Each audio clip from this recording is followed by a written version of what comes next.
तेजस्वी यादव ने सचमुच में एक नए दौर की राजनीति की शुरुआत की है।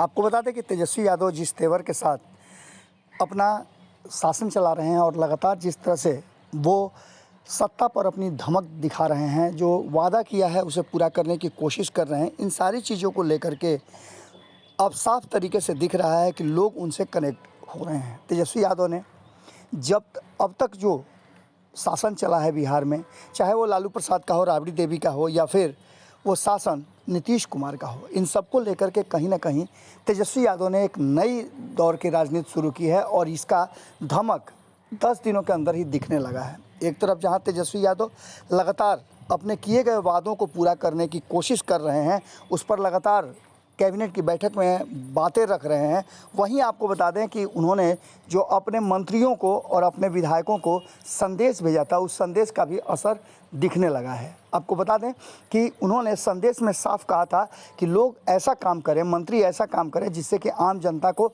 सुविधा हो, आम जनता के समस्याओं को सुन करके उसे दूर करने की कोशिश करें। आपको बता दें कि इस पूरे मामले को लेकर के जहां एक तरफ भारतीय जनता पार्टी नुक्ताचीनी कर रही थी, वो बार बार कह रही थी कि कुछ भी नहीं बदलने वाला है, तेजस्वी यादव उसी पेड़ की टहनी है जिस पेड़ में भ्रष्टाचार उगते थे। लेकिन तेजस्वी यादव ने सारे वर्जनाओं को, सारी बातों को दूर कर दिया। हालांकि तेजस्वी यादव ने ये तेवर तो पहले ही दिखा दिया था जब उन्होंने उनके पिता और माँ पर लगे भ्रष्टाचार के आरोपों से अपने आप को बिल्कुल अलग करते हुए यहाँ तक कि उसके लिए माफ़ी भी मांगी थी। और उसके बाद ये अंदाज़ा लगाया जा रहा था कि तेजस्वी यादव लंबे रेस के घोड़ा हैं और वो एक बार सत्ता पर आ गए तो फिर अपनी धमक और अपने काम से लोगों को प्रभावित ज़रूर करेंगे। ये तेजस्वी यादव की बड़ाई नहीं है, लेकिन इन कुछ दिनों के अंदर में जो उन्होंने काम किया है उस काम का बताना भी हमारा फ़र्ज़ बनता है। आपको बता दें कि लगातार जिस चीज़ को लेकर के भारतीय जनता पार्टी चुप बैठी हुई थी और यहाँ तक कि नीतीश कुमार को भी इसके लिए भ्रम में रखा गया था, उन सारी चीज़ों को अब तेजस्वी यादव और उनकी टीम उजागर कर रही है। आपको बता दें कि बिहार के लोक स्वास्थ्य अभियंत्रण मंत्री ललित यादव लगातार दौरे पर हैं और ललित यादव ने जहाँ एक तरफ तेजस्वी यादव को लेकर के बातें कही है, जिस एक तरफ जहां भारतीय जनता पार्टी के द्वारा किए जा रहे जो लगातार हमले हैं उसका जवाब दिया है, वहीं उन्होंने 7 निश्चय योजना के तहत नल जल योजना में हो रहे अनियमितता का भी बड़ा खुलासा किया है। आपको बता दें कि ललित यादव सुपौल गए हुए थे, जैसा कि हमने पहले भी आपको बताया।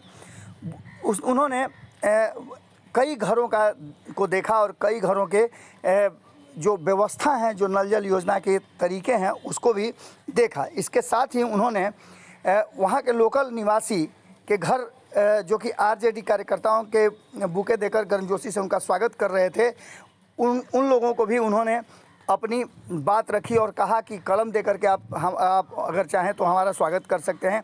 हमारे नेता कलम देने की बात कह रहे हैं। इसके साथ ही आपको बता दें कि ललित यादव ने मौके पर मौजूद और जैसे ही देखा कि अनियमितताएं ज़बरदस्त हुई है नल जल योजना में, मौके पर मौजूद जूनियर इंजीनियर की लगा दी क्लास और साथ ही उन्होंने उसे कहा कि इसको पूरी तरह से नोट कीजिए और जेई को भी ज़बरदस्त फटकार लगाते हुए उन्होंने कहा कि इस पूरे मामले में ठेकेदार का पेमेंट रोकिए और जब तक लोगों के घरों में शुद्ध पेयजल नहीं पहुंच जाता है तब तक इसके मेंटेनेंस पेमेंट को भी बंद कर दें।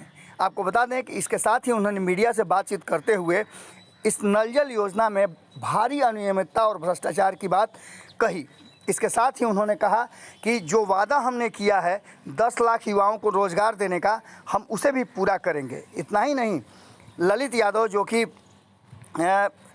पीएचईडी मंत्री हैं, उन्होंने इस पूरे मामले को लेकर के जो चीज़ें उजागर की वो निश्चित रूप से कहीं ना कहीं इस बात की तरफ इशारा करती है कि 17 साल में नीतीश कुमार के जो भ्रष्टाचार के भी मामले हैं, या तो नीतीश कुमार से छुपा करके रखे गए हैं या नीतीश कुमार को इस बात की जानकारी नहीं थी, क्योंकि नीतीश कुमार भी लगातार अपने 7 निश्चय योजना को लेकर के आगे बढ़ रहे थे। इसके लिए कई बार भारतीय जनता पार्टी से उनका टकराव भी हुआ है। लेकिन इन सब के बीच में सिर्फ ये मामला सुपौल का ही नहीं है, बिहार के अलग अलग हिस्सों से, सिवान से भी नल जल योजना में भारी घोटाले और अनियमितता की बात आ रही है, भोजपुर से आ रही है। और इसके साथ साथ आपको बता दें कि बिहार के लगभग सभी 38 जिलों से इस भ्रष्टाचार की बातें सामने आ रही हैं और इसको लेकर के साफ तरीके से कहा जा रहा है कि भारी अनियमितता है। इसी तरह से आपको बता दें कि सिवान में भी 5,72,000 रुपये के गबन की बात सामने आ रही है। तो बसौली गांव के वार्ड संख्या 10 का यह मामला है, जहां 14.5 लाख रुपए की योजना का काम आज तक पूरा नहीं हो पाया है। इसका सीधा सा मतलब है कि ये जो 7 निश्चय योजना है और नल जल योजना भ्रष्टाचार का एक बड़ा अड्डा हो गया है। इसको लेकर के बहुत पहले से चिराग पासवान भी आवाज़ उठाते रहे हैं, लेकिन उनकी आवाज़ कभी भी उस पर ध्यान नहीं दिया है सरकार ने। और विपक्ष की आवाज़ पर ध्यान नहीं देने का नतीजा होता है कि कहीं ना कहीं आपको एक्सपोज होना पड़ता है। अब अपने ही साथी जब सवाल खड़े कर रहे हैं, अपने ही गठबंधन के सत्ता में जो साथी हैं वो इन सब नीतियों का और योजनाओं का खुलासा कर रहे हैं, तो निश्चित रूप से नीतीश कुमार को के लिए एक बड़ा चिंता का कारण जरूर होगा कि उनके द्वारा शुरू की गई 7 निश्चय योजना, जिसमें आम लोगों को सुविधा और फ़ायदा मिलना था, वो कहीं ना कहीं भ्रष्टाचार की एक बड़ी जननी बन गई है। और इसको रोकना कैसे संभव होगा, अब इस पर मंथन शुरू होगा। देखना होगा कि तेजस्वी यादव के मंत्री ने, उनके खेमे के मंत्री ने इसे उजागर तो किया है, क्या तेजस्वी यादव इस पर एक्शन ले करके और नीतीश कुमार के साथ मिल करके इस तरह के अनियमितताओं पर ब्रेक लगाएंगे। जुड़े रहिएगा भारत लाइव के साथ। सवाल आपके सामने है, इस सवाल का जवाब हम चाहेंगे कि आप कमेंट बॉक्स में ज़रूर लिखें। बहुत बहुत धन्यवाद। अगर ये वीडियो पसंद आई और वह बिहार के राजनीति और बिहारियत से सरोकार रखेनी तो सब्सक्राइब बटन दबा के चैनल के सब्सक्राइब कर ली। ओजे एगो घंटी बा, ओकरा बटन दबा देला से कुल सटीक और मारक खबर रुआ मुफ्त में मिल जाई।